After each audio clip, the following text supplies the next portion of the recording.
bangers, and to my friends and family, and to my friends and girls. Mainit. Kaya kumakain muna kami ng ice cream ng asawa ko sa loob ng sasakyan. Ayan. Kain tayo ng ice cream. Kain muna kami dahil mainit. Pahinga muna sa sasakyan. Yummy. Let's go have some ice cream first because it's so hot, guys.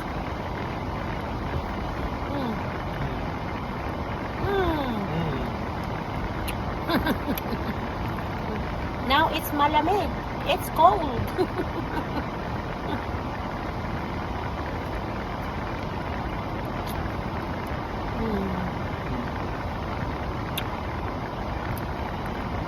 Thank you, guys. Talagang mainit. Nemi, thank you.